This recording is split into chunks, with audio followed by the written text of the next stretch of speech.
نحمده ونصلي على رسوله الكريم اما بعد فاعوذ بالله من الشيطان الرجيم بسم الله الرحمن الرحيم رب اشرح لي صدري ويسر لي امري واحلل عقدة من لساني يفقهوا قولي۔ انشاءاللہ اللہ سبحانہ وتعالیٰ کے نام المالک پر گفتگو کریں گے۔ قرآن مجید کے آغاز میں سورۃ الفاتحہ میں اللہ تعالیٰ فرماتے ہیں الحمدللہ رب العالمین، سب تعریف اللہ کے لیے ہے جو رب ہے تمام جہانوں کا، الرحمن الرحیم جو بہت مہربان بار بار رحم فرمانے والا ہے، مالک یوم الدین روز جزا کا مالک ہے۔ حقیقت یہ ہے کہ وہ صرف روز جزا ہی کا مالک نہیں بلکہ ہر چیز کا مالک ہے، وہ پوری کائنات کا مالک ہے، اور اس کی کائنات میں اس نے مختلف چیزوں کا جن کو مالک بنایا وہ ان کا بھی مالک ہے، تمام مالکوں کا مالک، اور وہ جن چیزوں کے مالک ہیں ان کا بھی مالک، وہ زمین و آسمان کا مالک، ارض و سما کا مالک، لیل و نہار کا مالک، بر و بحر کا مالک، شجر اور حجر کا مالک، ان پہاڑوں کا مالک، دنیا اور آخرت کا مالک، شمس و قمر کا مالک۔ گویا میں اور آپ جو کچھ دیکھتے ہیں اور جس چیز کے بارے میں سوچ سکتے ہیں وہ ان سب چیزوں کا مالک ہے۔ حقیقت تو یہ ہے کہ اللہ سبحانہ وتعالیٰ ان تمام چیزوں کا مالک ہے جو ہماری نگاہیں دیکھتی ہیں، اور وہ ان چیزوں کا بھی مالک ہے جن تک ہماری نگاہیں نہیں پہنچتی، بلکہ حقیقت یہ ہے کہ وہ عالم کہیں بڑا ہے جو ہماری نگاہوں سے پوشیدہ ہے، جو ہمارے ہاتھوں کی رسائی سے باہر ہے، اور ہاتھ تو کیا ہمارے عقل کی رسائی سے بھی باہر ہے۔ وہ ان تمام چیزوں کا مالک ہے، وہ ان گنت ستاروں کا مالک ہے، وہ ملائکہ اور روح کا مالک ہے، وہ زمین کے ذرے ذرے اور باقی کائنات کی ایک ایک چیز کا مالک ہے، اور وہ صرف مالک ہی نہیں بلکہ ان تمام چیزوں پر مکمل اختیار رکھتا ہے۔ یہ تمام چیزیں اس کے پورے قبضے میں ہیں، کنٹرول میں ہیں، ہر چیز اسی کے حکم سے چل رہی ہے۔ اس نے ان تمام چیزوں کے لیے جو ضابطۂ حیات مقرر کیا وہ اسی کی پابند ہے۔ دنیا میں بہت سے لوگ عارضی طور پر کچھ چیزوں کے مالک ہوتے ہیں ایک محدود وقت کے لیے، لیکن ضروری نہیں کہ وہ ان تمام چیزوں کو اپنی مرضی کے مطابق استعمال بھی کر سکیں یا ان میں ان کا کچھ اختیار بھی ہو، جبکہ اللہ سبحانہ تعالی ہر چیز پر مکمل اختیار رکھتا ہے۔ ارشاد باری تعالی ہے یولج اللیل فی النہار ویولج النہار فی اللیل وسخر الشمس والقمر کل یجری لأجل مسمی ذالکم اللہ ربکم لہ الملک والذین تدعون من دونہ ما یملکون من قطمیر۔ وہ رات کو دن میں داخل کرتا ہے اور دن کو رات میں داخل کرتا ہے، اسی نے سورج اور چاند کو مسخر کر رکھا ہے، یعنی وہ اسی کے کنٹرول میں ہے، ہر ایک مقرر وقت تک چل رہا ہے۔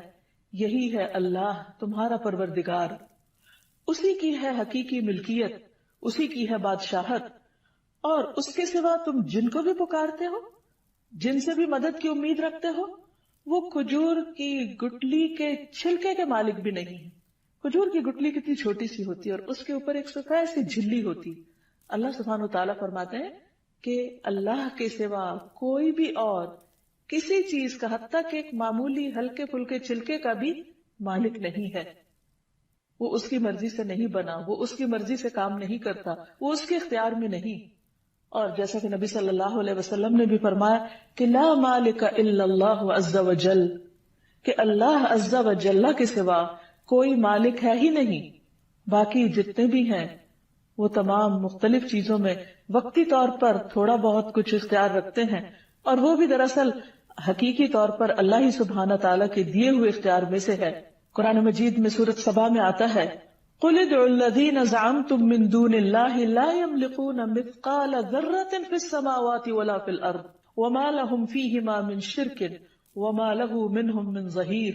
کہہ دیجئے پکارو ان کو جنہیں تم نے اللہ کے سوا گمان کر رکھا ہے، یعنی اللہ کے سوا کسی اور ہستی کے بارے میں اگر تمہارا یہ خیال ہے کہ ان کے قبضے میں کوئی چیز ہے یا ان کے اختیار میں کچھ چیز ہے یا کچھ وہ بگڑی بنا سکتے ہیں یا کسی مشکل میں کام آ سکتے ہیں، تو ان کو پکار کے دیکھو مدد کے لیے۔ وہ نہ آسمانوں میں ذرہ برابر کسی چیز کے مالک ہیں اور نہ زمین میں، یعنی ان کا اختیار ہے ہی نہیں، اور نہ ان کا ان دونوں میں کوئی حصہ ہے، کوئی شراکت نہیں، اور نہ ان میں سے کوئی اس کا مددگار ہے۔ ایک اور جگہ پر فرمایا وَاتَّخَذُوا مِن دُونِهِ آلِهَةً، لوگوں نے اس کے سوا کچھ اور الہ بنا رکھے ہیں۔ لا يخلقون شیئا، وہ کسی بھی چیز کو پیدا نہیں کر سکتے۔ وَهُمْ يُخْلَقُونَ، اور وہ تو خود پیدا کیے گئے ہیں۔ وَلَا يَمْلِكُونَ لِأَنفُسِهِمْ ضَرًّا وَلَا نَفْعًا، اور وہ تو اپنی جان کے بھی نفع نقصان کے مالک نہیں۔ کسی اور کے مالک تو کہاں، وہ خود اپنے بھی مالک نہیں، خود اپنے سے بھی کسی تکلیف کو دور نہیں کر سکتے، خود اپنی مرضی سے کچھ نہیں کر سکتے۔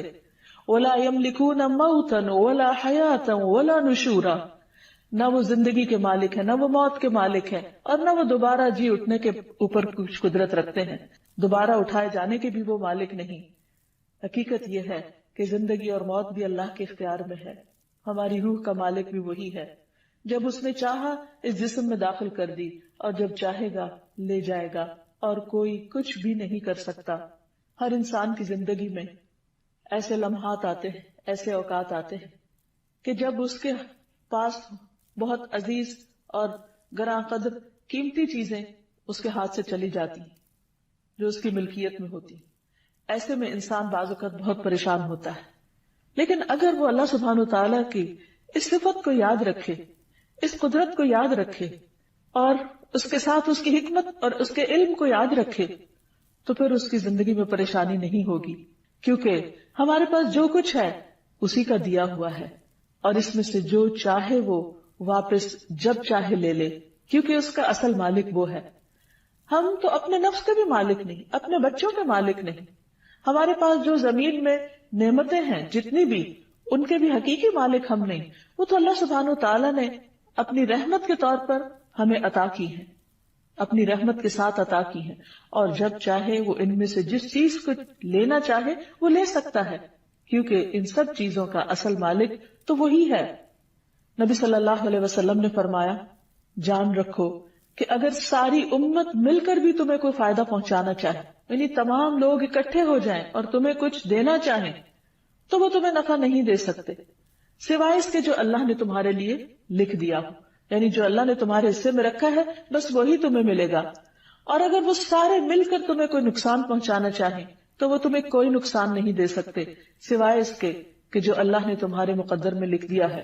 اس لیے انسان کو اس بات سے بے فکر ہو جانا چاہیے، اس بات سے بے خوف ہو جانا چاہیے کہ کوئی اور اس کو کچھ بگاڑ سکتا ہے۔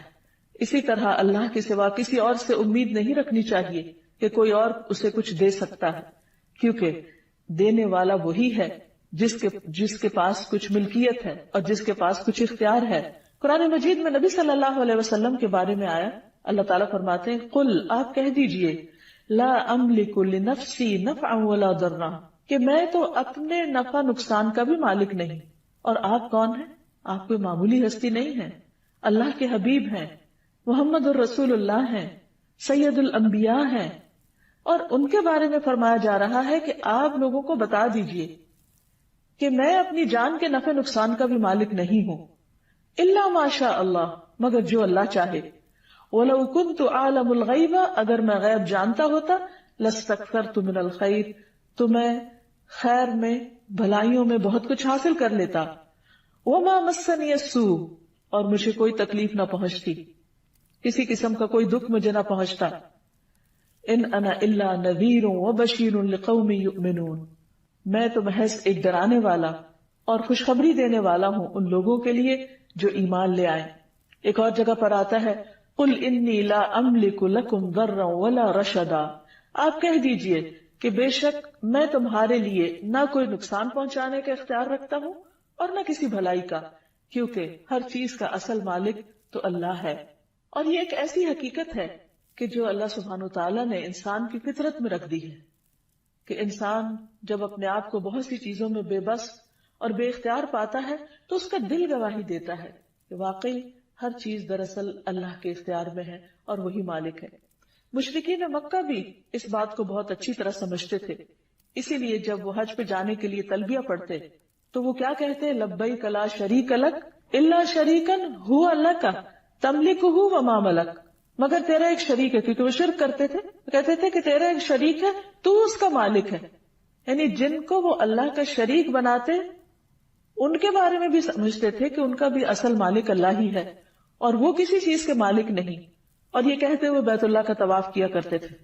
تو ہم سب کا اس بات پر ایمان ہونا چاہیے، اس بات پر یقین ہونا چاہیے کہ حقیقی مالک اللہ ہی ہے، اور جب ہم کسی بھی چیز کے ضرورت مند ہوں، کچھ بھی چاہیں، تو حقیقی مالک کے آگے فریاد کریں کہ اے اللہ جو ہر چیز کا مالک ہے، تو جو چاہے کر سکتا ہے اور ہر چیز پر قدرت بھی رکھتا ہے، اور جب تو دینا چاہے تو تجھے کوئی روکنے والا بھی نہیں۔ تو اس طرح انسان کی دعا کے اندر ایک یقین پیدا ہو جاتا ہے اور انسان کو اطمینان نصیب ہوتا ہے کہ واقعی کوئی ہے جو سب کچھ کرنے پہ قادر ہے، اور یہ چیز انسان کے لیے حقیقی تسلی کا باعث بنتی ہے۔ اور یہاں سے یہ بات بھی پتہ چلتی ہے کہ اگر وہ مالک ہے تو پھر باقی سب اس کے مملوک ہیں، باقی سب اس کے اختیار میں ہیں، اور ان کے دل بھی اللہ کے اختیار میں ہیں۔ اس لیے کوئی بڑے سے بڑا ظالم کسی پہ ظلم نہیں کر سکتا، کیونکہ اللہ سبحانہ وتعالیٰ اگر اسے اذن نہ دے، کیونکہ اس کے پاس جو وقتی اختیار ہے وہ بھی دراصل اللہ ہی کا دیا ہوا ہے، کیونکہ حقیقی بادشاہ وہی ہے۔ دنیا میں اگر وقتی طور پر کسی کو اختیار ملا بھی ہے تو وہ اس کے لیے آزمائش، اور جو آگے اس کے پاس اس کے ساتھ ہے ان کے لیے بھی حقیقت میں وہ آزمائش ہے۔ لیکن قیامت کے دن یہ سارے اختیارات مکمل طور پر چھین لیے جائیں گے۔ اس دن بادشاہت صرف اور صرف اللہ سبحانہ وتعالیٰ کی ہوگی۔ قرآن مجید میں آتا ہے لمن الملک اليوم للہ الواحد القہار۔ اس دن کہا جائے گا کہ آج کس کی بادشاہت ہے؟ اللہ ہی کی، جو ایک ہے، بہت دبدبے والا ہے۔ پھر یہ بات بھی ہمیشہ یاد رہے کہ اللہ سبحانہ وتعالیٰ کے لیے حیات دائمی ہے اور باقی سب ختم ہونے والے ہیں۔ کل من علیہا فان، تو جو بھی ختم ہونے والا ہے وہ حقیقی مالک کیسے ہو سکتا ہے؟ مثلا ایک انسان اگر لامتناہی زمینوں کا مالک بھی ہو تو حقیقت میں دیکھے تو ہوتا کیا ہے؟ وہ انسان ہمیشہ تو زندہ نہیں رہ سکتا، ایک دن اس کو موت آنی، اور جب اس کو موت آتی ہے تو ان زمینوں کا کیا بنتا ہے؟ ان پراپرٹیز کا کیا ہوتا ہے؟ وہ سب اس کی اولاد میں تقسیم ہو جاتی، اور اگر اس کی اولاد نہ ہو تو دوسروں میں تقسیم ہو جاتی۔ سوچئے آج زمین کے جس ٹکڑے پر ہم بیٹھے، یا زمین کا کوئی حصہ جو ہم خرید چکے ہیں یا جس کے ہم اپنے آپ کو مالک سمجھتے ہیں، اس کی ملکیت بھی کب تک ہے ہمارے پاس؟ اس کی اونرشپ کب تک ہے؟ اس کے اختیار ہمارے پاس کب تک ہے؟ اس سے فائدہ ہم کب تک اٹھا سکتے ہیں؟ صرف اس وقت تک جب تک ہم زندہ ہیں۔ موت کے ساتھ ہی ہاتھ کھلے کے کھلے رہ جائیں گے، اور کسی بھی چیز کا کنٹرول اور کسی بھی چیز کا اختیار ہمارے پاس نہیں رہے گا۔ پھر یہ کس کے پاس جائے گا اور آخر میں کس کے پاس ہوگا؟ وَلِلَّهِ مِيرَاثُ السَّمَاوَاتِ وَالْأَرْضِ۔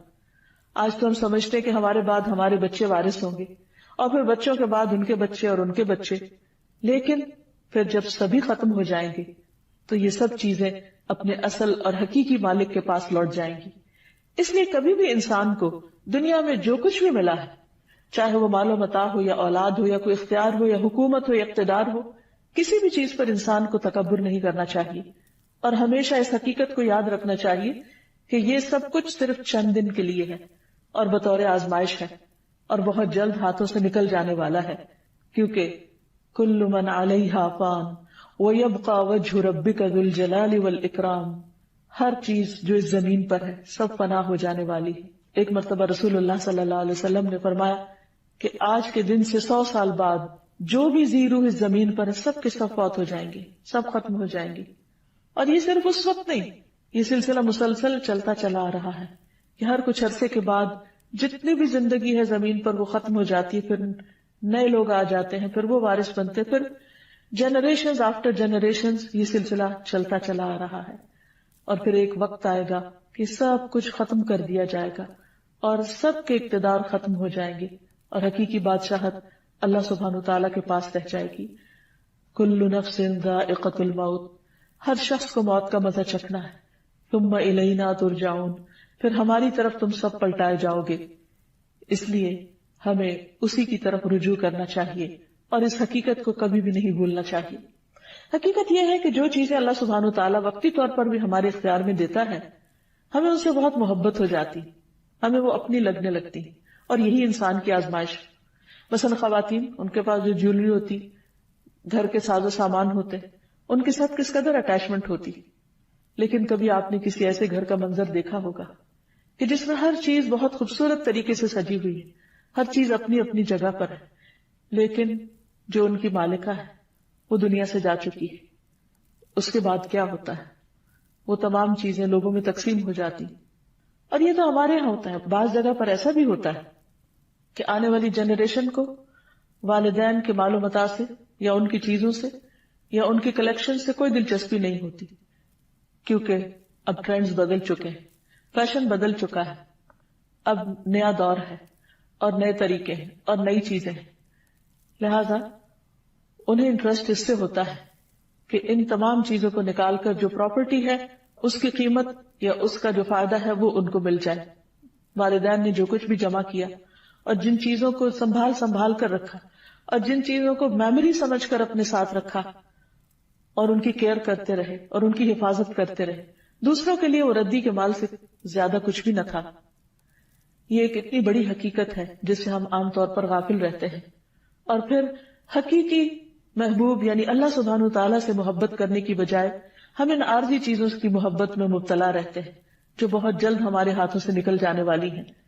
اس لیے کسی لمحے بھی یہ نہیں بھولنا چاہیے کہ حقیقی مالک اللہ ہے، جو مالک الملک ہے، پوری کائنات کا مالک ہے. پھر اسی طرح انسان کی زندگی میں عام طور پر جو مسائل رہتے ہیں، جیسے رزق کا مسئلہ ہے. بعض اوقات انسان کے پاس کچھ ہوتا ہے، پھر نہیں ہوتا، پھر ہوتا ہے. زندگی میں اتار چڑھاؤ آتا رہتا ہے. اس میں انسان کے اوپر پریشانیاں بھی آتی ہیں، فقر و فاقہ کا خوف بھی ہوتا ہے. لیکن اگر انسان کے دل میں اس بات کا پورا یقین ہو کہ اللہ میرا مالک ہے اور مجھے کل کی فکر نہیں کرنی چاہیے، اس خوف اور غم میں نہیں جینا چاہیے کہ کل میرا کیا ہوگا یا میرے ساتھ کیا معاملہ کیا جائے گا. نہیں، اگر اس کا یہ یقین ہے کہ ہر چیز اللہ کے اختیار میں ہے، وہ جسے چاہے دے سکتا ہے. جیسا کہ قرآن مجید کی اس آیت سے پتہ چلتا ہے، قل اللہم مالک الملک تؤتی الملک من تشاء وتنزع الملک ممن تشاء وتعز من تشاء وتذل من تشاء بیدک الخیر انک علی کل شیء قدیر. کہہ دیجئے کہ اے اللہ جو مالک الملک ہے، جس کو چاہتا ہے ملک عطا کرتا ہے اور جس سے چاہتا ہے چھین لیتا ہے. تو جسے چاہتا ہے عزت دیتا ہے اور تو جسے چاہتا ہے ذلت دیتا ہے. ساری بھلائی تیرے ہی ہاتھ میں، تیری اختیار میں ہے، اور تو ہر چیز پر قدرت رکھتا ہے. تو جو شخص اس چیز پر پورا یقین رکھتا ہے، ایمان رکھتا ہے، پھر وہ پریشانی کا شکار نہیں ہوتا، کیونکہ اگر اسے کچھ ملتا ہے تو اللہ کا شکر ادا کرتا ہے. اگر کچھ اس کے ہاتھ سے جاتا ہے تو اس میں بھی خیر اور بھلائی سمجھتا ہے، کیونکہ اس کا اپنے رب پر اعتماد ہے کہ وہ اپنے بندوں سے ہمیشہ محبت کرتا ہے، وہ اپنے بندوں کے ساتھ ظلم نہیں کرتا. اور پھر جب اللہ سبحانہ وتعالیٰ پر توکل ہوتا ہے تو اللہ کا وعدہ ہے، وَمَن يَتَوَكَّلْ عَلَى اللَّهِ فَهُوَ حَسْبُهُ، جو اللہ پر بھروسہ کرتا ہے اللہ اس کو کافی ہو جاتا ہے. إِنَّ اللَّهَ بَالِغُ أَمْرِهِ، اللہ اپنا کام پورا کر کے رہتا ہے، لیکن اللہ نے ہر چیز کا ایک اندازہ مقرر کر رکھا ہے. اللہ سبحانہ وتعالیٰ کے فیصلے اس کے ذاتی فیصلے، اسے کسی سے مشورہ نہیں کرنا، اسے کسی ایک کی طرفداری نہیں کرنی اور کسی دوسرے پر ظلم نہیں کرنا. اس کے عدل و انصاف پر اگر ہمارا مکمل یقین ہو تو ہمارا اس پر اعتماد اور بھروسہ اور توکل کئی گنا زیادہ بڑھ جائے. اور جس کا توکل اللہ سبحانہ وتعالیٰ پر زیادہ ہوتا ہے، اللہ سبحانہ وتعالیٰ اس کی تمام ضروریات میں اس کو کافی ہو جاتا ہے. رسول اللہ صلی اللہ علیہ وسلم نے فرمایا، اگر تم اللہ پر ایسا توکل کرو جیسا کہ توکل کرنے کا حق ہے تو وہ تمہیں اس طرح روزی دے گا جیسے پرندوں کو دیتا ہے کہ وہ صبح کو گھونسلوں سے بھوکے پیٹ نکلتے ہیں اور شام کو بھرے ہوئے پیٹ سے واپس آتے ہیں. اس کا یہ مطلب نہیں توکل کا کہ توکل کر کے پھر گھر میں بیٹھ جاؤ، نہیں، توکل کر کے پرندوں کی طرح کوشش بھی کرو، لیکن یقین اللہ پہ رکھو کہ جب تم نکلو گے، باہر جاؤ گے، کوشش کرو گے تو بہت سی اپرچونٹیز ملیں گی. اور یہ ایک حقیقت ہے کہ اللہ سبحانہ وتعالیٰ اپنی ان تمام نعمتوں میں سے اپنے بندوں کو نوازتا رہتا ہے اور پھر ان کی حفاظت بھی کرتا ہے. اس لیے اس المالک کے تمام فیصلوں پر راضی رہنا بھی بہت ضروری ہے.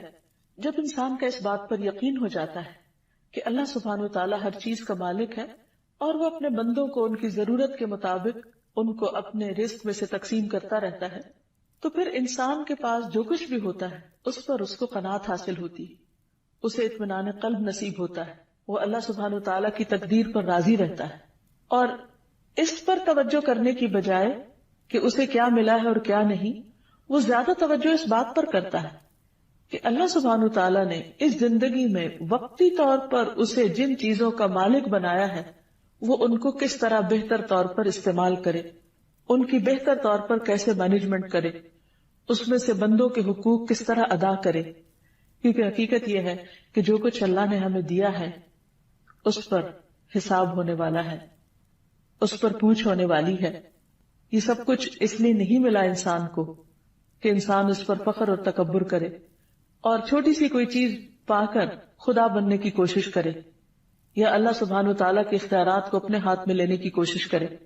انسان کے پاس جو کچھ بھی ہے وہ مملوک بن کر ہی رہے اور اسی میں اس کی خیر و بھلائی ہے۔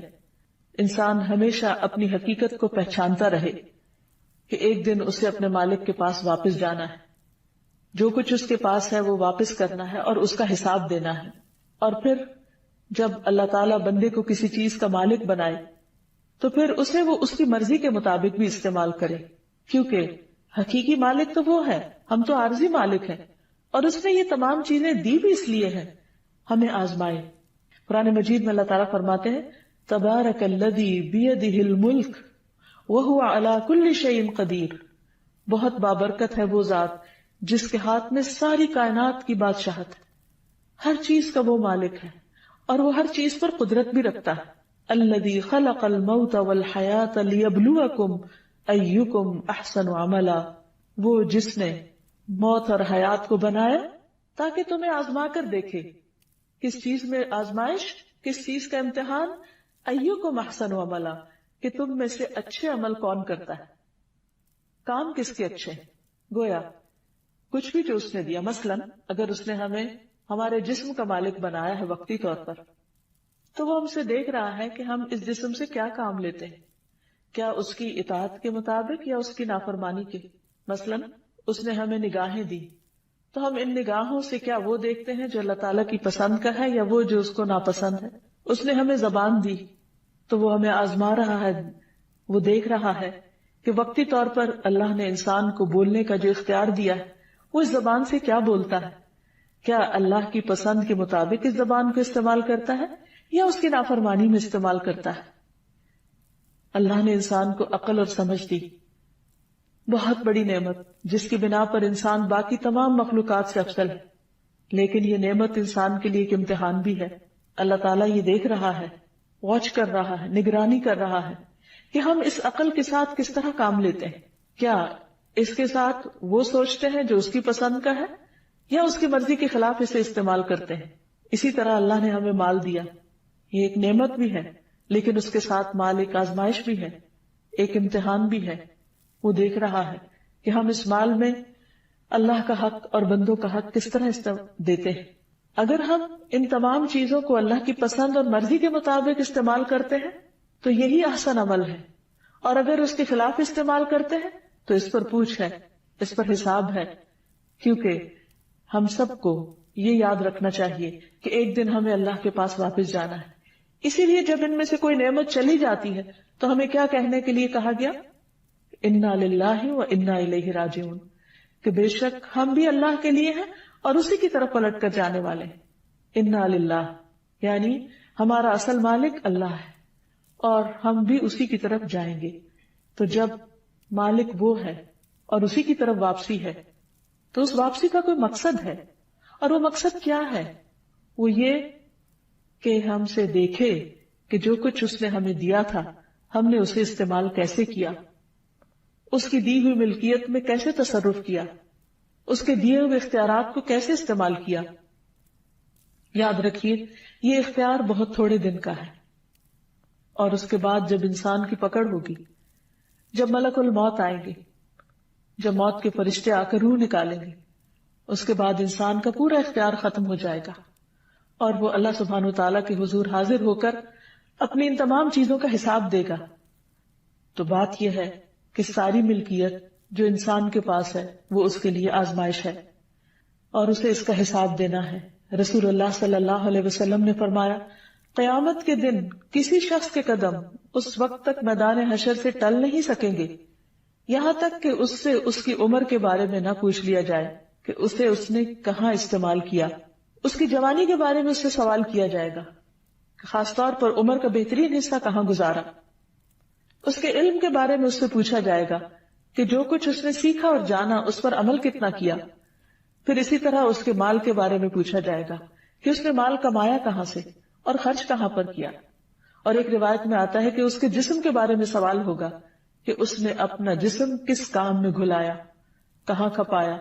گویا ساری صلاحیتیں، طاقتیں اور جو کچھ بھی اللہ نے دیا وہ اللہ کی فرما برداری میں استعمال کیا یا اس کی نافرمانی میں۔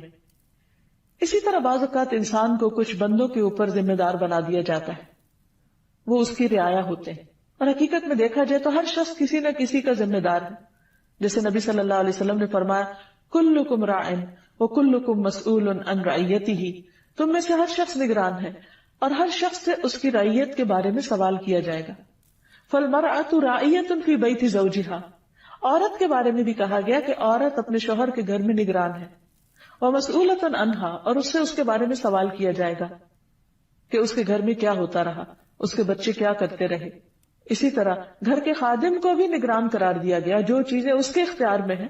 مثلا ایک مالک اس کو جہاں جس کام میں لگاتا ہے اور اس کام کے لیے اسے جو جو چیزیں دیتا ہے پھر اس کا حساب ان سے لیتا ہے، اور صرف دنیا میں انسانی حساب نہیں لے گا، کل اللہ سبحانہ وتعالیٰ بھی لے گا کہ تم جس کے ہاں کام کرتے تھے اس کا حق کیسے ادا کیا، اس ذمہ داری کو کیسے پورا کیا۔ پھر اسی طرح جو بھی کسی انسان کی جاب یا پیشہ ہے، وہاں جو بھی اس کے پاس اختیارات ہیں ان سب کے بارے میں بھی اس سے سوال کیا جائے گا، اس کا حساب ہوگا۔ اور پھر انسان کے پاس کوئی ایسا بہانہ نہ ہوگا کہ وہ جھوٹ بول کر اپنی غلطیوں پہ پردہ ڈال سکے۔ یومئذ تعرضون لا تخفی منکم خافیہ، جس دن تم پیش کیے جاؤ گے کوئی چھپی چیز تم اللہ سبحانہ و تعالیٰ سے تم چھپا نہ سکو گے، کچھ بھی چھپانا رہے گا، سب کچھ عیاں ہوگا، کیونکہ وہ عالم الغیب والشہادہ ہے، وہ غیب اور حاضر کا برابر جاننے والا ہے۔ اور وہاں اس وقت وہ لوگ کہ جو ذمہ دار ہوں گے اور وہ اپنی رعایا کی ضروریات پوری نہ کرتے ہوں گے، اللہ سبحانہ تعالیٰ ان پر ناراض ہوگا۔ اسی طرح جو دنیا میں اپنی ملکیت میں بے جا تصرف کرے، ظلم اور زیادتی کرے، اس سے بھی پوچھ ہوگی۔ پھر اسی طرح اگر انسان دیکھے تو جو کچھ ہمیں ملا ہے اس میں بھی پورا اختیار ہمارے پاس نہیں ہے۔ یعنی مثلا مال ہے تو یہ نہیں کہا گیا کہ جیسے چاہو کماؤ اور جہاں چاہو خرچ کرو، یا اس کے ساتھ جو چاہو کرو، چاہو تو اسے ضائع کر دو، نہیں، اس کا بھی ہمیں اختیار نہیں۔ مثلا زندگی میں بھی سوچ سمجھ کر خرچ کرنا چاہیے۔ ایک طرف بخل سے منع کیا گیا تو دوسری طرف اسراف سے منع کیا گیا۔ یہ نہیں کہ جہاں تمہارا دل چاہتا ہے تم اسے خرچ کرتے رہو، نہیں، اس پر بھی حدود اور قیود رکھی گئی۔ اور مرنے کے بعد بھی اللہ سبحانہ تعالیٰ نے اس کے وارثوں کے حصے خود مقرر کیے۔ تو اللہ سبحانہ تعالیٰ نے جو کچھ ہمیں دیا وہ عارضی تھا، ہمارے پاس وقتی تھا، اور کس لیے تھا؟ تاکہ آزمائے، لیبلوکم، تمہارا امتحان لے کہ تم اس کے ساتھ کرتے کیا ہو، زندگی میں کیا کرتے ہو، اور اپنی زندگی کے بعد کے لیے اس کے بارے میں کیا وصیت کرتے ہو۔ مثلا مالی کے بارے میں عام طور پر ہمارے ہاں لڑکیوں کو وراثت سے حصہ نہیں دیا جاتا، یا بعض اوقات وارثوں میں سے کسی سے اگر ناراض ہو تو اس کو حق سے محروم کر دیا جاتا ہے۔ رسول اللہ صلی اللہ علیہ وسلم نے فرمایا، اللہ نے تم پر یہ صدقہ کیا ہے کہ وفات کے وقت تمہیں 1/3 مال یعنی 1/3 مال میں وصیت کا حق دے دیا ہے، تمہارے اعمال میں تمہارے لیے اضافہ کرتے ہوئے۔ اسی طرح اگر کوئی شخص ایسا کرے تو اس کی اس وصیت کو تبدیل بھی کیا جا سکتا ہے۔ عمران بن حسین کہتے ہیں کہ ایک آدمی مرتے وقت اپنے 6 کے 6 غلام اس نے آزاد کر دیے، جن کے علاوہ اس کے پاس کوئی مال نہ تھا۔ جب نبی صلی اللہ علیہ وسلم کو یہ بات پہنچی تو آپ سخت ناراض ہوئے اور فرمایا کہ میں نے ارادہ کیا کہ میں اس کی نماز جنازہ نہ پڑھاؤں۔ ایک اور روایت سے ہمیں پتہ چلتا ہے کہ سعد بن ابی وقاص رضی اللہ تعالی عنہ نے ایک مرتبہ جبکہ وہ بہت بیمار ہو گئے تو نبی صلی اللہ علیہ وسلم سے اس بات کی درخواست کی کہ انہیں اجازت دی جائے کہ وہ اپنا سارا مال صدقہ کر دیں، لیکن آپ صلی اللہ علیہ وسلم نے ان کو اس بات کی اجازت نہیں دی۔ انہوں نے دوبارہ درخواست کی، پھر درخواست کی، تو آپ نے ان کو صرف 1/3 یعنی 1/3 مال صدقہ کرنے کے لیے یا اس میں وصیت کرنے کے لیے اجازت دی، اور آپ نے یہ فرمایا کہ وَالثُّلُثُ كَثِيرٌ کہ 1/3 بھی بہت زیادہ ہے۔ اسلامی تعلیمات کے مطابق ہمیں اپنی ملکیت میں بے جا تصرف نہ کرنے کی تاکید کی گئی۔ اسود بن اسلم کہتے ہیں کہ میں نے رسول اللہ صلی اللہ علیہ وسلم سے عرض کیا، یا رسول اللہ صلی اللہ علیہ وسلم مجھے کوئی وصیت فرمائیے۔ آپ نے فرمایا اپنے ہاتھ کو قابو میں رکھو، ہمارا ہاتھ ہمارے اختیار میں ہے تو اس کو کنٹرول میں رکھو کہ اس سے کسی کو تکلیف نہ پہنچے۔ میں نے عرض کیا اگر میرا ہاتھ قابو میں نہ رہے، یعنی میں انسان ہوں، بھول جاؤں، پھر کیا کروں؟ تو پھر اور کیا چیز قابو میں رہ سکتی، اور کس چیز کو کنٹرول کروں؟ آپ نے فرمایا اپنی زبان کو قابو میں رکھو۔ میں نے کہا اے اللہ کے رسول صلی اللہ علیہ وسلم اگر میری زبان میرے قابو میں نہ رہے، زبان کی کوئی پھسلن ہو جائے تو پھر کیا چیز قابو میں رکھوں؟ تو آپ نے فرمایا پھر تم اپنے ہاتھ کو بھلے کام ہی کے لیے آگے بڑھاؤ اور اپنی زبان سے بھلی بات ہی کرو، یعنی اگر ہاتھ استعمال کرنا ہی ہے تو اچھے کام میں کرو، اور زبان کو استعمال کرنا ہے تو اچھے کام میں کرو۔ تو اس سے یہ پتہ چلتا ہے کہ اللہ سبحانہ و تعالیٰ نے جو نعمتیں ہمیں دی ہیں وہ اس لیے دی ہیں تاکہ ان کو بے محابہ استعمال نہ کیا جائے، بے سوچے سمجھے استعمال نہ کیا جائے، دوسروں کو اذیت پہنچانے کے لیے استعمال نہ کیا جائے، بلکہ ان کو خیر اور بھلائی کے کاموں میں استعمال کیا جائے تاکہ دوسرے اس سے فائدہ اٹھا سکیں، اور پھر الٹیمیٹلی نتیجتاً آخرت میں ہمیں ان تمام نعمتوں سے فائدہ پہنچے۔ اور اس پر شدید وعید بھی سنائی کہ اگر کوئی شخص اپنی مرضی سے اس میں کوئی رد و بدل کرے تو خواہ وہ ساری عمر نیک کام کرتا رہے، لیکن اگر مرتے وقت وصیت غلط کرتا ہے تو وہ اپنے آپ کو جنت سے محروم کر سکتا ہے۔ اس لیے ہمیشہ اس بات کی یاد دہانی انسان کرتا رہے کہ وہ اس دنیا میں آزاد نہیں، خود مختار نہیں، اس کا کوئی مالک ہے جس نے اسے پیدا کیا اور یہاں بھیجا اور جس کے پاس اسے پلٹ کر جانا ہے۔ لہٰذا زندگی کا ایک ایک دن سوچ سمجھ کر گزارے اور اس کی ملکیت میں جو کچھ ہے وہ اسے اللہ کی ملکیت سمجھے۔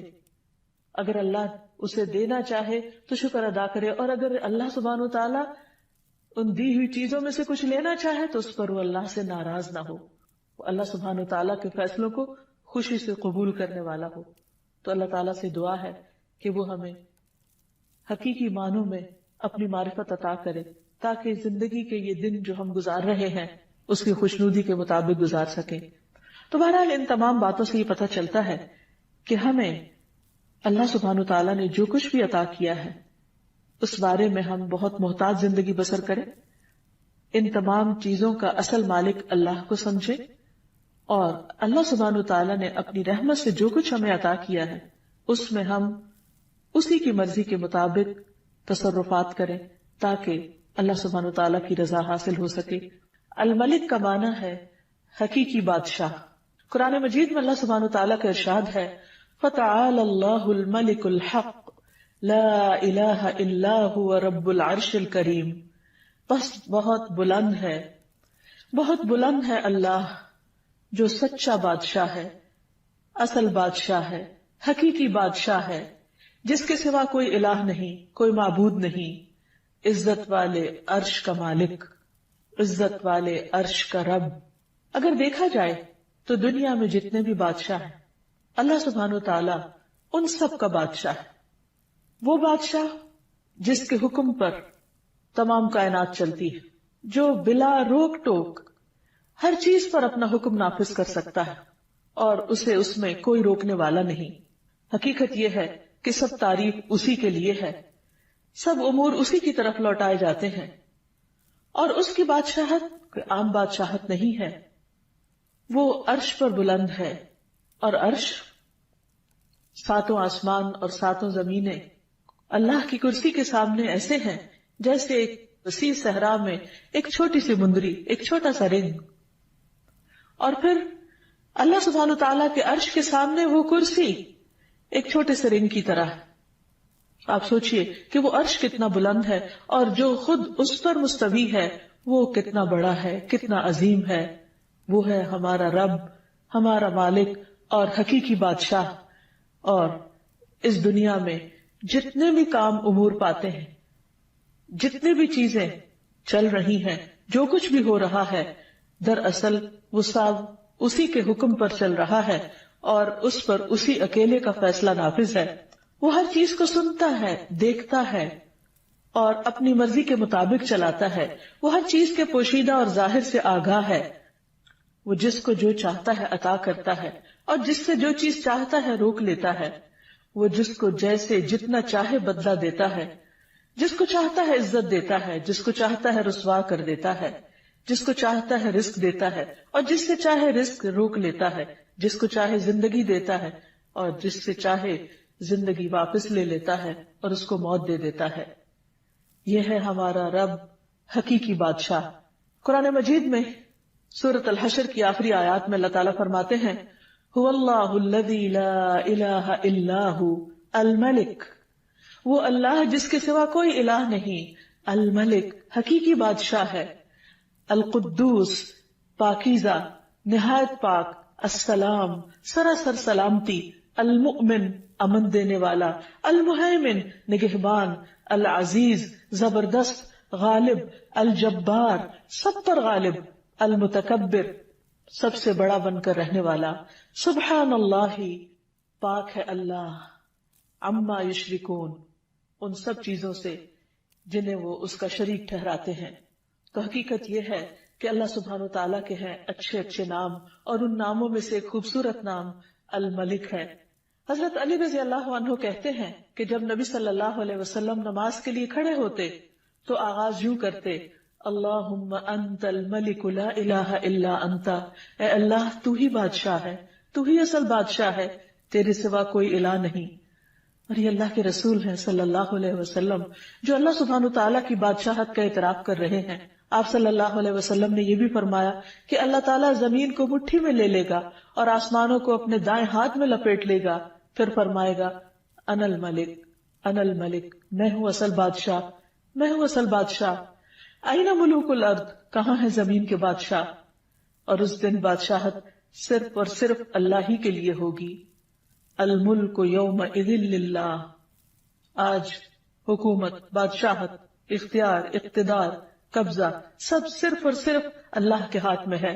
نبی صلی اللہ علیہ وسلم نے فرمایا جب رات کا ایک تہائی بھی حصہ گزر جاتا ہے تو اللہ تعالیٰ آسمان دنیا پر نزول فرماتے ہیں اور اعلان کرتے ہیں انا الملک، انا الملک، میں ہوں بادشاہ، میں ہوں بادشاہ، کون ہے جو مجھ سے دعا کرے تو میں اسے قبول کر لوں۔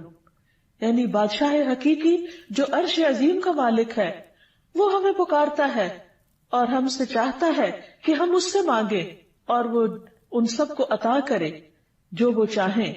کون ہے جو مجھ سے سوال کرے کہ میں اسے عطا کروں؟ کون ہے جو مجھ سے بخشش مانگے تو میں اسے بخش دوں؟ اور یہ اعلان مسلسل طلوع فجر تک ہوتا رہتا ہے۔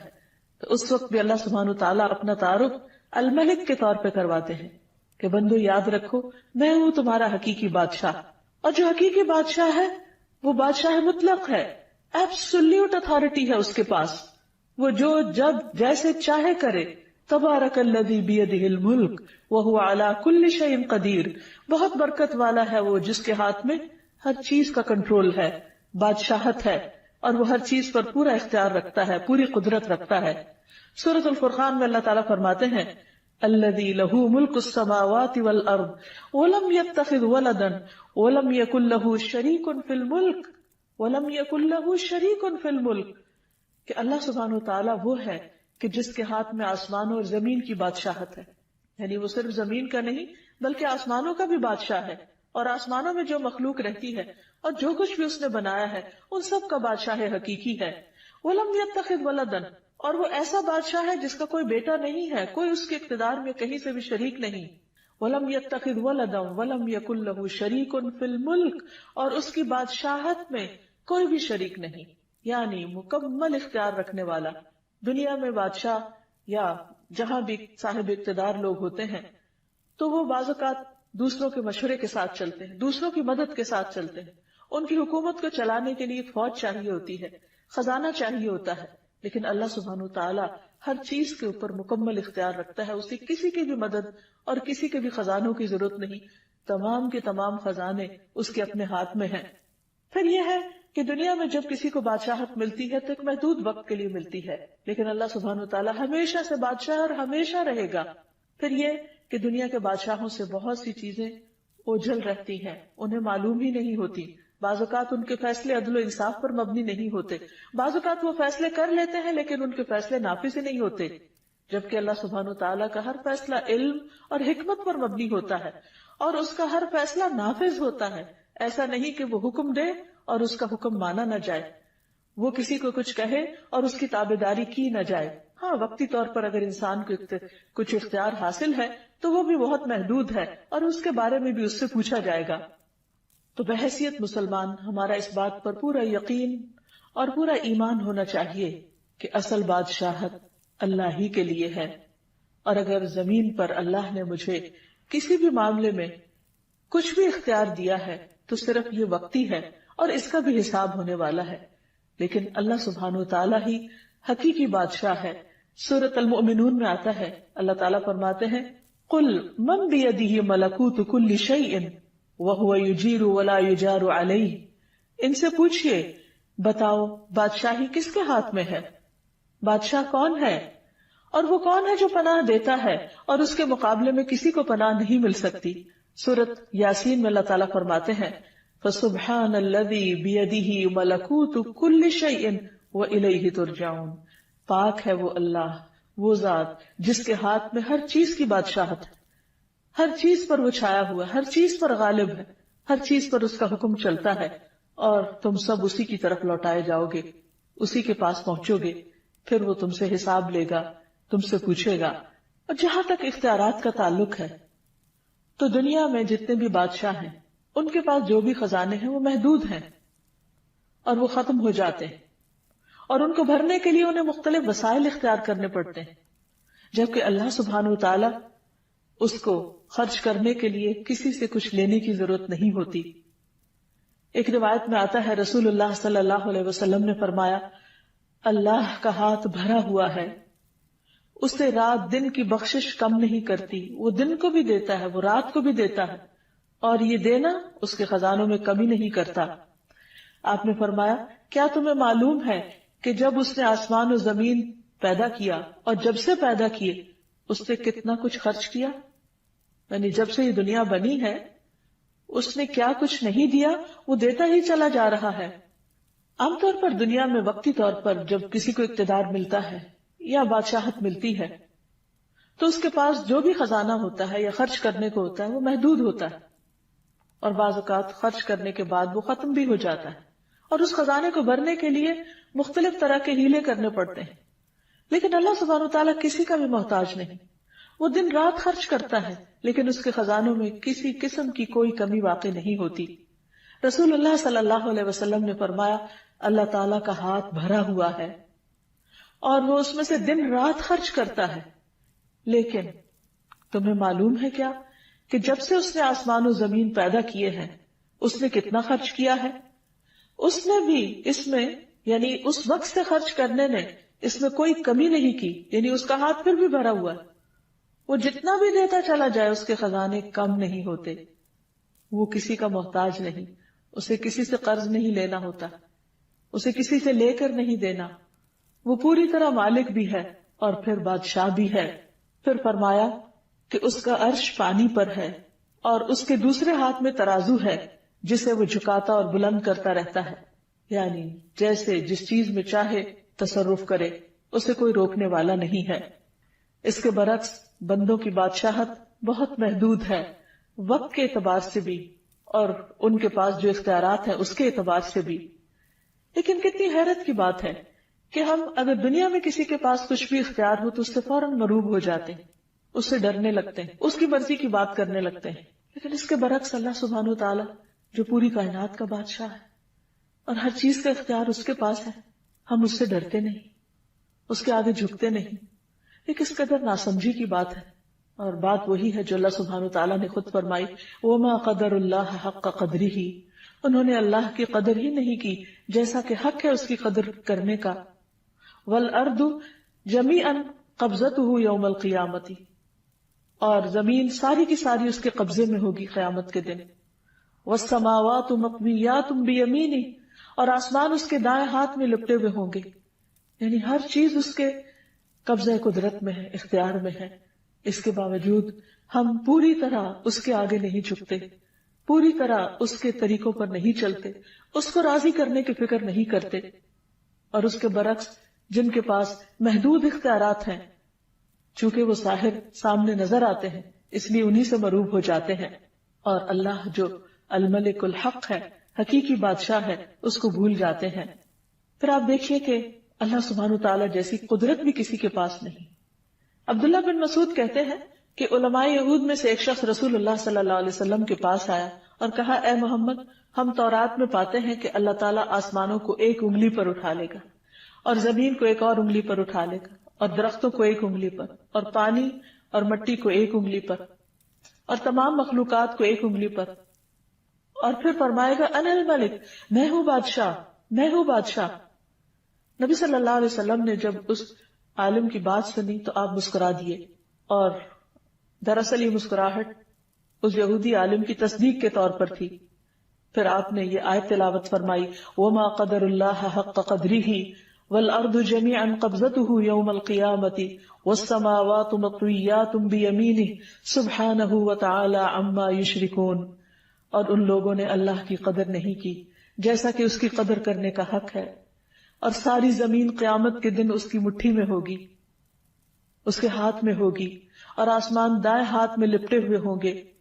وہ ان لوگوں کے شرک سے بالکل پاک اور بلند تر ہے.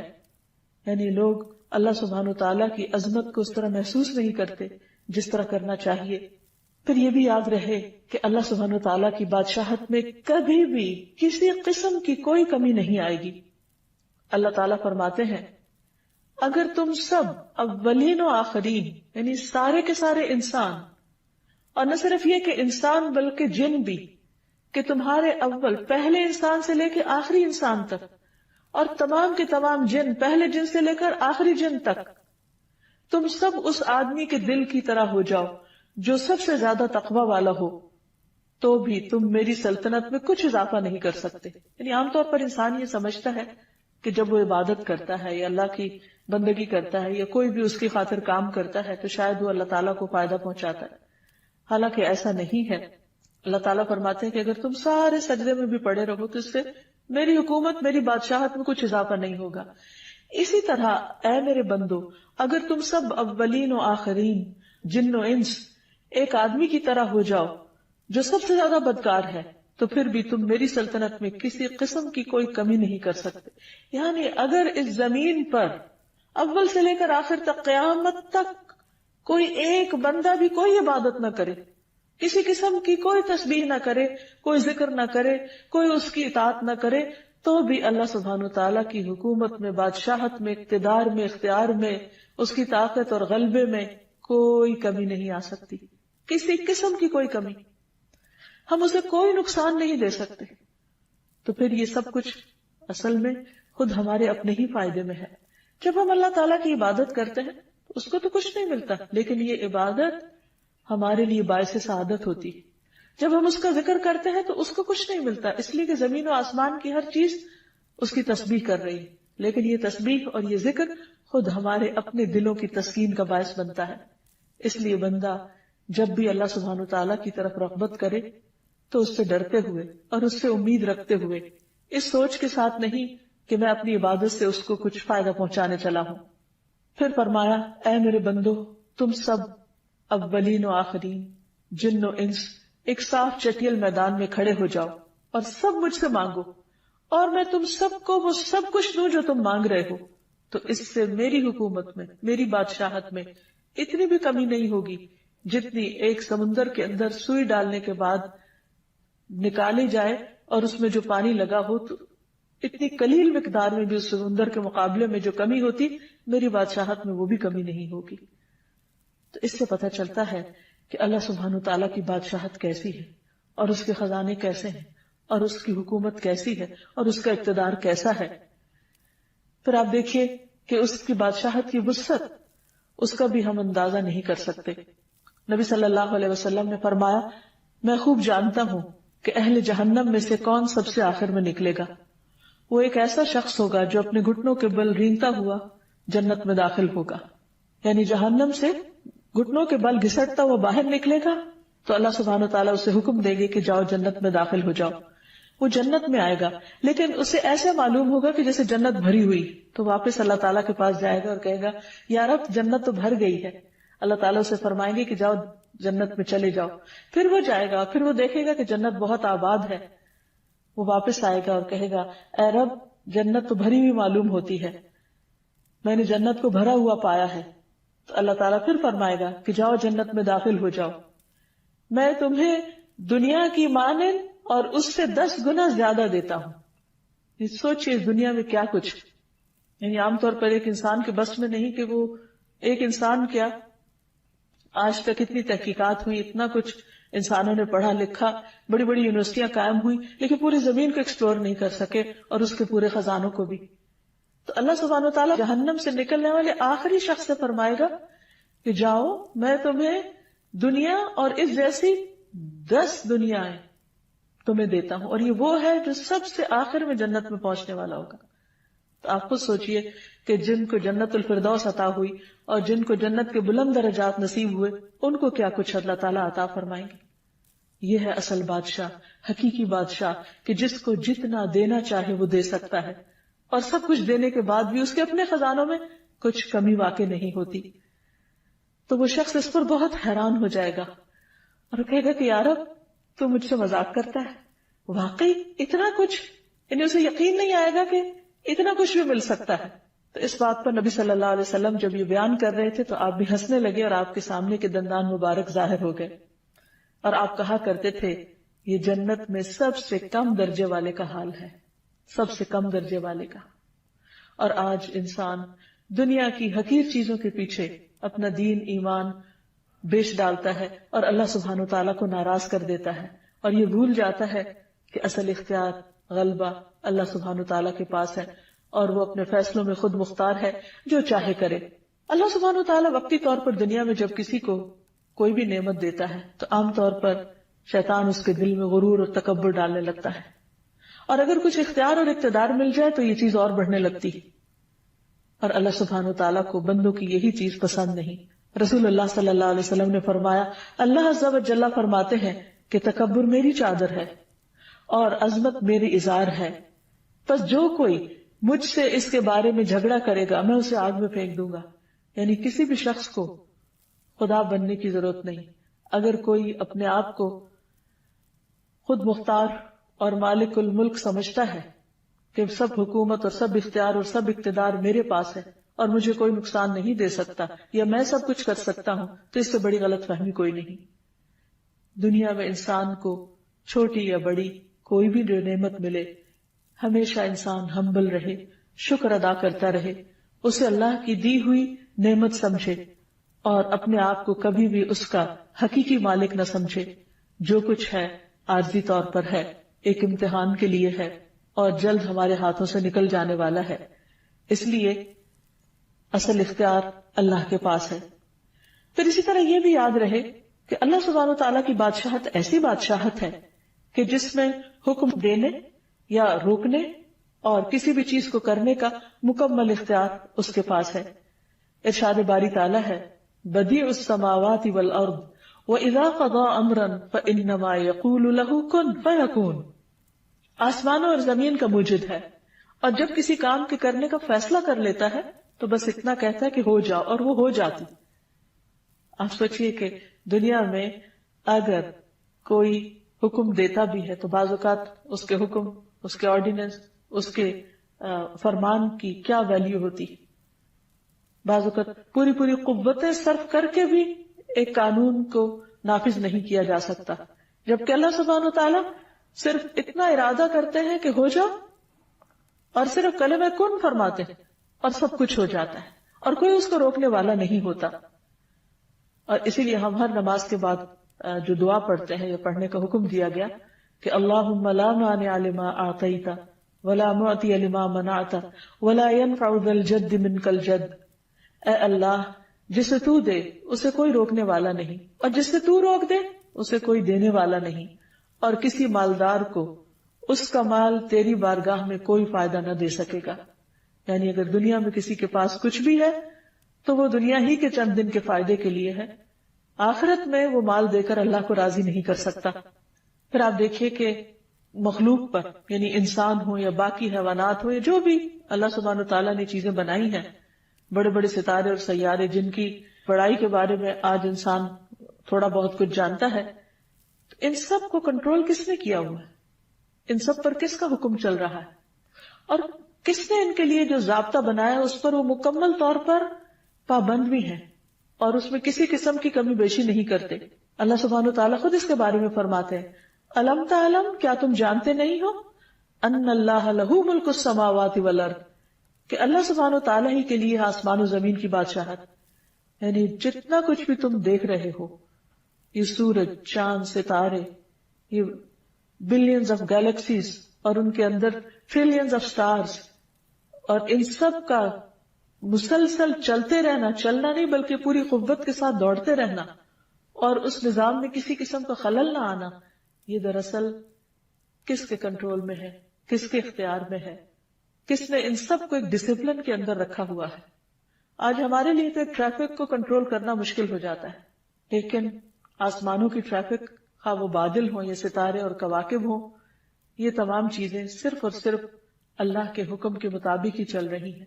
اسی نے ان کو تھاما ہوا ہے اور ان میں سے کوئی ایک بھی اپنی راہ چھوڑ کر دوسری طرف نہیں جاتا.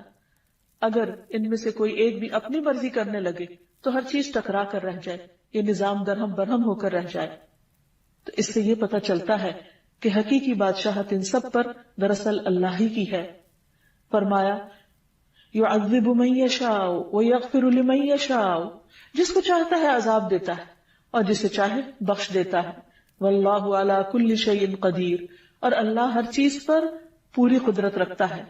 پھر اسی طرح رزق کے سارے معاملات بھی اسی کے اختیار میں ہے. واللہ یرزق من یشاء بغیر حساب، اللہ جس کو چاہتا ہے بغیر حساب کے رزق دیتا ہے، یعنی انلمیٹڈ.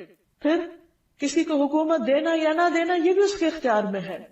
واللہ یؤتی ملکہ من یشاء، اللہ اپنی بادشاہت دیتا ہے، اپنی حکومت دیتا ہے جسے چاہتا ہے، اور اللہ وسعت والا، علم والا ہے.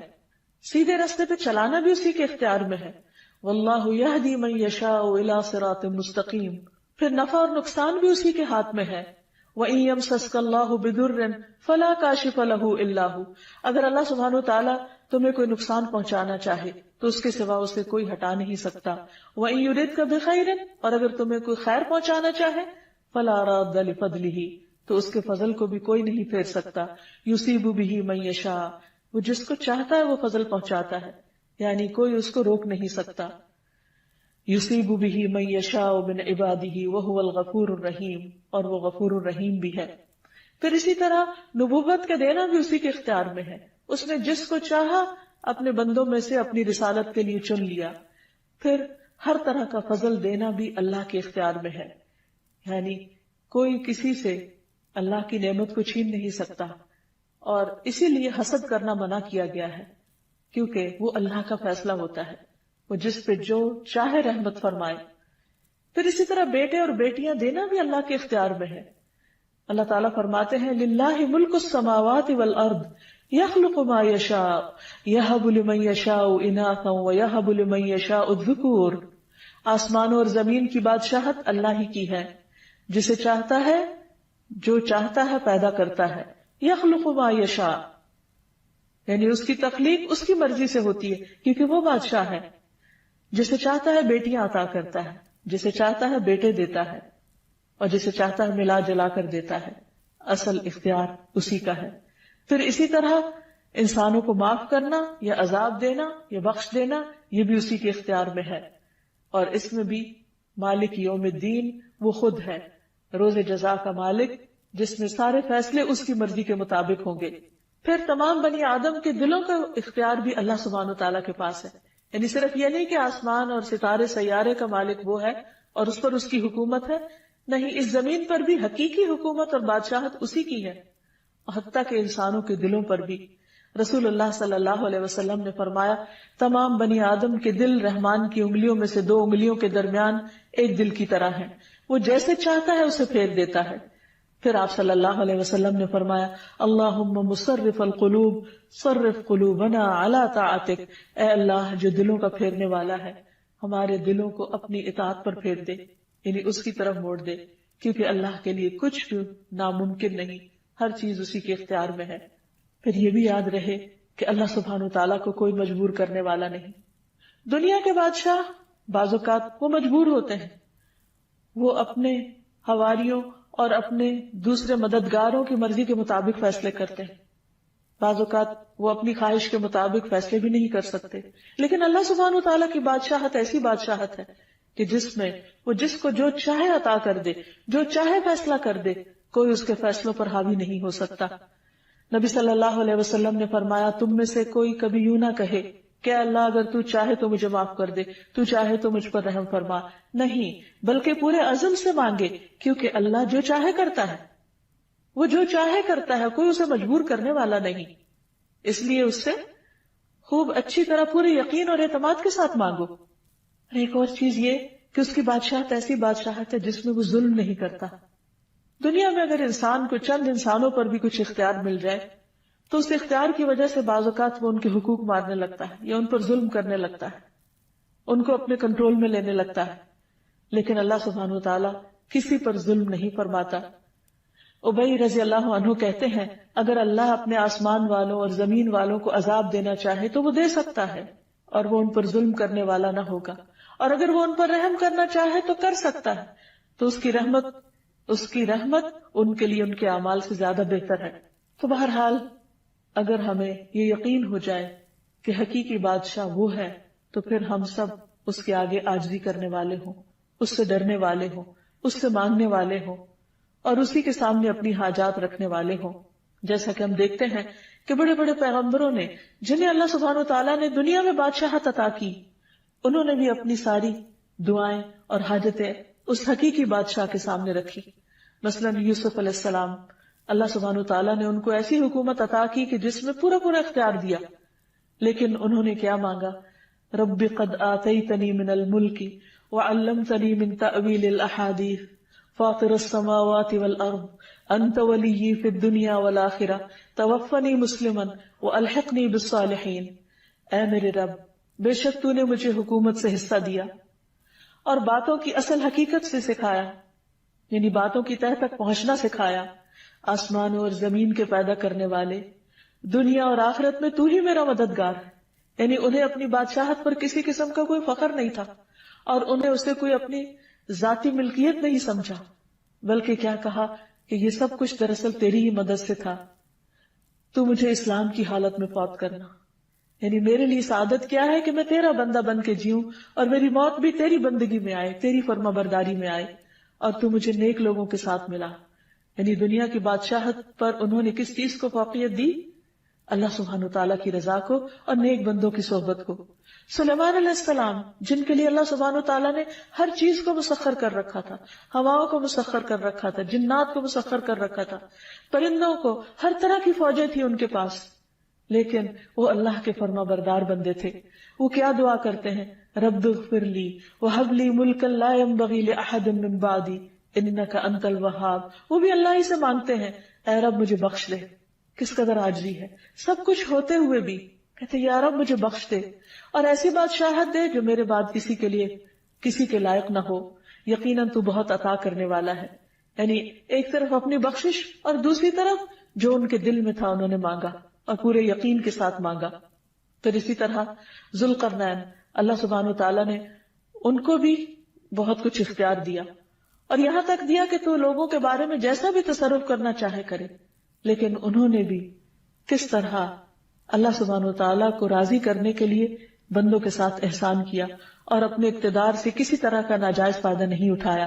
تو اصل بندے اللہ کے پسندیدہ وہی ہیں کہ جو سب کچھ رکھتے ہوئے بھی حقیقی بادشاہ اللہ تعالیٰ ہی کو سمجھے۔ پھر اللہ سبحانہ وتعالیٰ جب اس سے اس نام کے ساتھ دعا کی جاتی ہے تو وہ اس کو پسند فرماتا ہے۔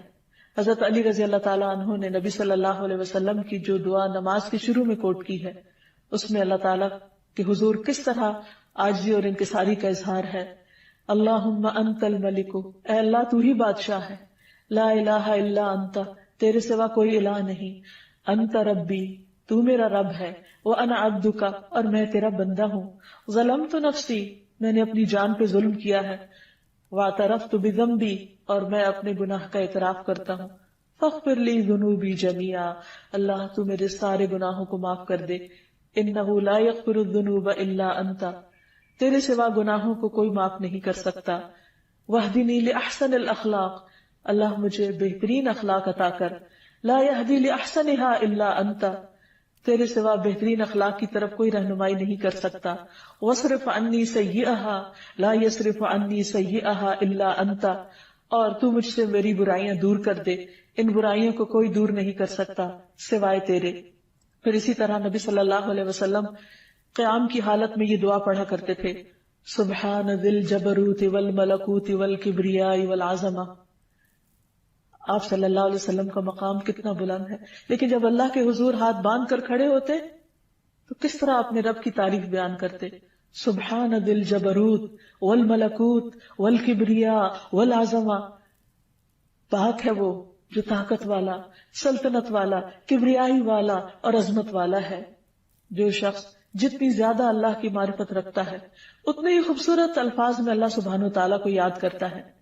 پھر اسی طرح جو اللہ سبحانہ وتعالیٰ کے پسندیدہ کلمات ہیں ان میں سے لا الہ الا اللہ وحدہ لا شریک لہ لہ الملک ولہ الحمد وہو علی کل شیء قدیر ہے. نبی صلی اللہ علیہ وسلم جب نماز کے بعد سلام پھیرتے تو یہ کلمہ پڑھا کرتے تھے ہر نماز کے بعد کہ اللہ کے سوا جو صرف ایک ہے، کوئی اور معبود نہیں، اس کا کوئی شریک نہیں، لہ الملک، ساری بادشاہت اسی کی ہے اور سب تعریف بھی اسی کی ہے اور وہ ہر چیز پر قادر ہے. پھر صبح شام کی دعاؤں میں بھی نبی صلی اللہ علیہ وسلم جو کلمات پڑھتے، امسینا وامسی الملک للہ، کہ ہم نے شام کی اور ساری ملک نے، یعنی اللہ کی جتنی بھی بادشاہت میں جو اختیار ہے ہر چیز نے اللہ ہی کے لیے شام کی، یعنی اللہ ہی کے حکم کے مطابق، والحمد للہ، اور ساری تعریف اللہ کے لیے. اور پھر آگے مزید دعا بھی ہے. پھر اسی طرح صفا و مروہ کا طواف کرتے وقت بھی جو دعا سکھائی گئی اس میں بھی اللہ سبحانہ وتعالیٰ کے ملک کا اعتراف ہے. تو ہمارے لیے لازم ہے کہ ہم اللہ تعالیٰ کو بادشاہ حقیقی سمجھیں اور اس کے آگے ہمبل ہو جائیں، اس کی اطاعت اور فرما برداری کریں، اس کی اس بادشاہت میں کسی کو شریک نہ سمجھے اور شرک کو گناہ عظیم سمجھے، اللہ کے سوا کسی اور کو اختیار والا نہ سمجھے، کیونکہ سب کے پاس جو بھی اختیار ہے وہ محدود ہے اور حقیقی معنوں میں دینے والا اللہ سبحانہ وتعالیٰ ہے، اور اس سے شدید محبت کرنے والے ہوں کیونکہ وہ ہر چیز کا مالک ہے، دنیا کی بھی اور آخرت کی بھی. اور پھر اس سے ملاقات کا شوق بھی ہمارے اندر ہو. جب دنیا میں کسی بڑے انسان کے بارے میں ہم سنتے ہیں تو اس سے ملنے کا شوق ہوتا ہے، اس کے قریب ہونے کا شوق ہوتا ہے، لیکن کیا ہم اللہ کی بڑائی کو سمجھتے نہیں کہ اس کے قرب اور اس کی ملاقات کا کوئی شوق نہیں ہمارے دل میں؟ نہیں. اگر ہم واقعی اس کی عظمت کو پہچان جائیں تو پھر اس سے ملاقات کا شوق بھی ہمارے دل میں ہو اور اس کا قرب بھی چاہیں. اور اس کا قرب نماز کے ذریعے حاصل ہوتا ہے. اس نے خود ہمیں بتا دیا واسجد واقترب، سجدہ کرو اور قریب ہو جاؤ، کیونکہ وہ عظیم بادشاہ ہے اور جب اس کو خوش کر دیں گے تو وہ ہمیں خوش کر دے گا. جیسے موسیٰ علیہ السلام اپنی قوم سے آگے آگے فوراً اللہ سبحانہ وتعالیٰ کی طرف بڑھے. اللہ تعالیٰ نے پوچھا کہ کیا چیز تجھے سب سے پہلے آگے لے آئی؟ وہ کیا چیز تھی جو انہیں اللہ سبحانہ وتعالیٰ کی طرف دوڑا رہی تھی؟ اس کی ملاقات کا شوق تھا. تو اللہ سبحانہ وتعالیٰ ہم سب کو اپنی ملاقات کا شوق دے اور اپنی عظمت کا احساس دے. وآخر دعوانا ان الحمد للہ رب العالمین.